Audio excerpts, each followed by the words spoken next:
Bienvenue dans cette nouvelle analyse. Aujourd'hui, on plonge dans un parcours de résilience absolument fascinant. C'est l'histoire d'une chute, celle d'un burn-out professionnel assez violent, et d'une reconstruction qui passe par la découverte de l'intelligence émotionnelle. Hmm. Notre matériau de base est très particulier. C'est un mémoire d'executive master de l'EM Lyon rédigé par Nathalie Farina. Et ce document, il mélange deux choses qu'on voit rarement ensemble. Un récit très personnel, presque intime. Oui, un journal de bord en quelque sorte. C'est ça. Et en même temps, une vraie analyse de manager. Alors notre objectif, c'est de suivre son chemin pour comprendre comment une crise aussi profonde peut devenir, un guide pour les managers d'aujourd'hui. On va explorer ça en 3 temps. D'abord, la descente aux enfers, le burn-out. Puis, la reconstruction, où l'intelligence émotionnelle apparaît comme un GPS intérieur. Et enfin, comment tout ça dessine le portrait du leader dont on a besoin pour le XXIe siècle. Et ce qui est passionnant ici, c'est que ce témoignage, il incarne une idée de plus en plus présente dans le monde du travail.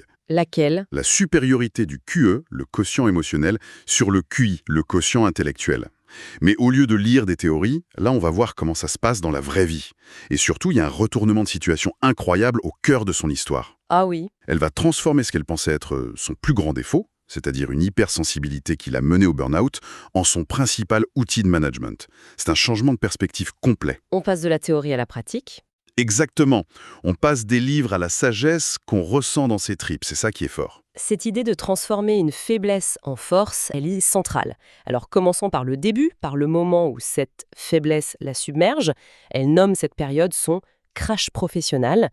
Les mots qu'elle emploie ils sont glaçants. Elle se décrit dans un long tunnel froid, sombre et sans vie. C'est une image puissante. Elle parle de tsunami émotionnel négatif qui la dévaste. Et puis, il y a le coup de grâce, son licenciement qu'elle reçoit le 24 décembre 2019. La veille de Noël. La veille de Noël. Le symbole est terrible. Oui, le timing est d'une cruauté symbolique qui en dit long. Ça montre à quel point l'humain peut être complètement effacé derrière des processus administratifs. C'est souvent ça, oui. Cette déshumanisation est au cœur de la souffrance. Absolument. Et les symptômes qu'elle décrit ensuite sont d'une violence inouïe. Elle utilise une métaphore qui m'a beaucoup marqué. Elle dit « Je suis comme une pile. En apparence, aucun changement, mais à l'intérieur, plus d'énergie.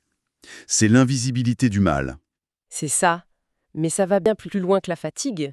Elle parle de troubles de la mémoire si intenses qu'elle a dû faire des tests pour Alzheimer. Attendez, des tests d'Alzheimer. Oui, c'est terrifiant. On n'imagine pas que l'épuisement professionnel puisse aller jusque-là, à simuler les symptômes d'une maladie neurodégénérative. Et ça déconstruit complètement l'idée reçue que le burn-out, c'est juste un grand coup de fatigue. Ou un manque de volonté. Voilà. Non, c'est une défaillance systémique du corps et de l'esprit, qui n'ont plus les ressources pour fonctionner. Son témoignage est très clair là-dessus. Elle mentionne aussi des insomnies, des pensées suicidaires. Et par-dessus tout ça, un sentiment écrasant de honte et surtout de culpabilité. Oui, d'abandonner son équipe.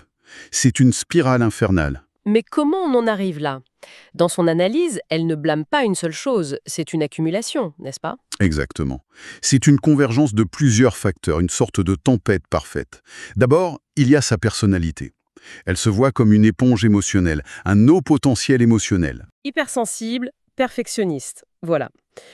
Des traits de caractère qui, sans les bons outils, vous exposent énormément au risque. Ensuite, il y a la nature de son métier, les ressources humaines. La charge émotionnelle est colossale. On est au contact de la détresse des autres en permanence, tout le temps. Et enfin, le document mentionne son contexte personnel à ce moment-là.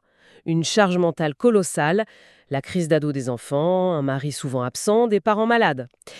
C'est l'addition de tout ça qui a fait sauter le disjoncteur. Précisément.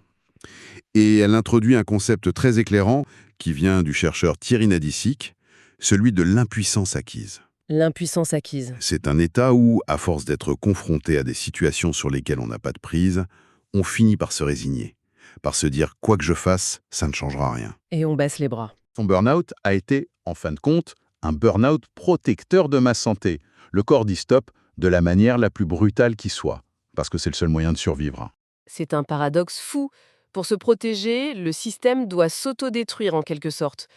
Mais alors, comment on sort de ça? Comment on redémarre? La lumière, elle vient d'un moment très précis, une véritable épiphanie. Le 12 décembre 2019, alors qu'elle est au plus mal, elle assiste à un séminaire à l'EM Lyon. Sur la contagion émotionnelle, animée par le chercheur Christophe Hague. Oui, et pour elle, c'est une révélation. Elle dit que c'est le moment où elle a commencé à remonter la pente. Et il y a une phrase de ce séminaire qui change tout pour elle. Une citation de Christophe Hague. « Sans émotion, tu n'es qu'un pantin inanimé, c'est Pinocchio avant que la magie ne s'opère. » C'est incroyable, non? Oui, à un moment où ses émotions l'ont détruite, elle entend que ces mêmes émotions sont en fait la clé, qu'elles sont la vie. C'est une prise de conscience foudroyante. Ça inverse complètement sa perspective. Elle se lance alors dans un immense travail d'introspection. Elle dévore les livres sur le sujet, notamment ceux de Daniel Goleman. Le père de l'intelligence émotionnelle. C'est ça. Et elle comprend quelque chose de fondamental. Toute cette sensibilité, toute cette empathie qu'elle a toujours vécue comme une fragilité, une source de souffrance, constitue en réalité une formidable base de données émotionnelles. Elle a ça en elle sans le savoir. Exactement. Une richesse d'informations phénoménale. Elle met enfin un nom sur ce qu'elle ressentait, mais concrètement, ça veut dire quoi l'intelligence émotionnelle? Le mémoire cite la définition des psychologues Salvé et Mayer, les pionniers. Ils la décrivent comme la capacité à percevoir l'émotion, à l'intégrer pour faciliter la pensée, à comprendre les émotions et à les maîtriser. Donc si je traduis ça, l'idée n'est pas de ne plus rien ressentir, c'est plutôt d'être capable de reconnaître une émotion quand elle arrive, de comprendre son message. Et ensuite, de décider quoi en faire. C'est exactement ça. Il ne s'agit pas d'éliminer les émotions, mais de les utiliser comme une source d'information. D'ailleurs, l'origine latine du mot émotion, c'est ex movere. Se mettre en mouvement. Voilà. Une émotion, c'est ce qui nous pousse à l'action. Le mémoire explique même ce ping-pong dans le cerveau, entre les amygdales, l'hippocampe et le cortex préfrontal. L'intelligence émotionnelle, c'est la qualité de la communication entre ces trois zones. Et elle donne un exemple très parlant de l'application de tout ça dans sa vie de manager. Une crise terrible. Le service paie a oublié de payer 50 salariés. Le cauchemar absolu pour une DRH, la panique assurée. Et là, elle raconte comment son ancien moi aurait réagi, en paniquant, en cherchant un coupable, en se laissant submerger. Oui, mais cette fois, elle applique ce qu'elle a appris. D'abord, elle prend quelques secondes pour identifier et réguler son propre stress. Ensuite, elle organise une réunion de crise. Et c'est là que ça devient fascinant. Qu'est-ce qu'elle fait? Au lieu de cacher le problème, elle exprime ses propres émotions à son équipe. Elle ne cache pas sa peur, son inquiétude, mais elle la verbalise et la transforme en une énergie de mobilisation. Elle rend l'équipe co-responsable de la solution au lieu de porter tout le poids seule. C'est un changement majeur. Oui, et ça marche. Ensemble, ils trouvent une solution, communiquent avec les salariés, et elle conclut sur cet épisode avec une phrase très forte. J'ai été capable de transformer ma peur en espoir de trouver une solution. Je suis un manager intelligemment émotionnel.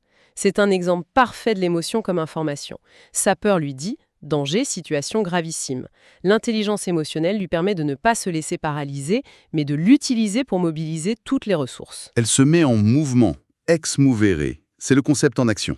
Ce processus de reconstruction, elle l'ancre dans le concept de résilience. Oui, et pour le visualiser, elle s'appuie sur la courbe du deuil d'Elisabeth Kubler-Ross, qu'elle adapte à son deuil professionnel. Ah oui, les 7 étapes. Le choc, le déni, la colère, la dépression, la prise de conscience, la décision et l'acceptation. C'est un fil conducteur puissant pour cartographier son cheminement. Et au sein de ce parcours, elle met en lumière une compétence clé qu'elle a dû apprendre. L'autocompassion. L'autocompassion. C'est intéressant parce que ça s'oppose directement à la culpabilité et à la honte du début. C'est l'antidote. Exactement. Elle cite Thierry Nadisik. Ça consiste à prendre soin de soi en arrêtant l'autocritique, reconnaître que l'on est imparfait et d'accepter ses erreurs et ses échecs. C'est s'autoriser le droit à la vulnérabilité, ce qui était impossible pour la perfectionniste qu'elle était. Et le résultat est une métamorphose. Elle écrit « Je ne suis plus la même ». Et ce ne sont pas que des mots, ça se voit dans ses actions. À 50 ans, elle reprend des études. Puis, elle quitte le salariat pour créer sa propre entreprise, Emotionata. Très symbolique. Elle se fixe de nouveaux buts, comme devenir coach certifié, écrire un livre. Elle ne subit plus, elle crée. Sa vision de l'échec est complètement transformée. Elle raconte l'histoire de son père qui a connu une liquidation entreprise. Pour beaucoup, c'est une fin. Pour elle, c'est devenu l'exemple d'un rebond possible. L'échec n'est plus un statut, celui des perdants, mais une étape, une opportunité de renaissance. Et cette transformation l'amène à une prise de conscience plus large. qui dépasse sa propre personne. Oui. Elle arrive à la notion de responsabilité émotionnelle, en citant Christophe Hague.